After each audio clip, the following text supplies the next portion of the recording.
ba Uganda kandi abakundwa munonga butukundira kimwe mwe barekunda Nkore Media Productions kandi njana kahumuka best so think manyembera ne batambuze to kwa muri abarikata bar Dubai abari mwe naho muri mwe bari munonga gumana mutukunda mwe bari munonga gumana mutuwashinga abankore akamukaheruka akashiraka ko mushikopo nkeki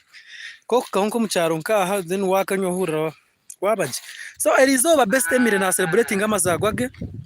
kandi oguno mweshongozi w'amani nangwa tukabaretera interview aha ikaberuho Nkore Media interview yo kajireba interview natugambira ko yakitire na interview dakika nka 30 tukaneka kugwa Beazin ZDJ so best emire nazagwa gwashamire ntungamo kandi erizanajaguza amazagwage birthday kandi timwishi mukuru ngwajyaho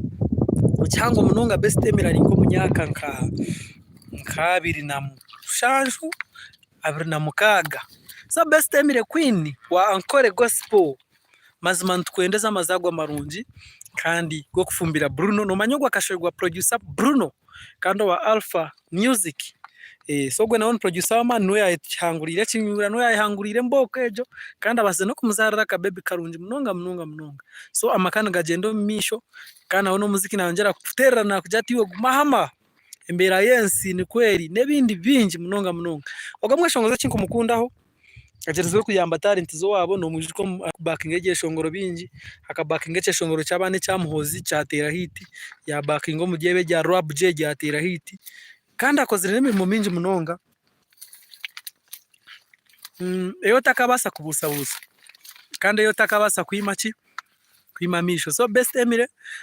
webare munonga kutere kintu kandi ntwendeza amazagwa marungi go gumana utereza baza bano celebrating na birthday yawe n'aba legends ijo tukajya birthday ya King Benja amururu barentungamo jo twaje anje adie muswage biro bitano ha kwa mushanju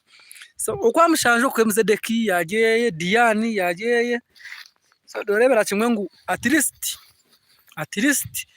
you celebrate with more celebrities kandi na n'ikindi harono ndijo mweshongozo na celebrating a birthday nibamwetoha nawe yana celebrating a birthday yeri izoba nawe no mweshongozi no mukabeazin ZDJ kandi roya mukabeazin ZDJ gwe no muhereza witu nawe yana celebrating a birthday today so mwebare kutuwachinga msharinga video abantu base kumanya Nkore Media kandi ashaye mwaho ntuzakuba twinowa NUP nambare Muzafaru full interview nuko hano jireba aharishaha emwe Nkore Media Production ogundi amuswaga kandi twakorera umucyaro abest ziteze cyaro so bless for now.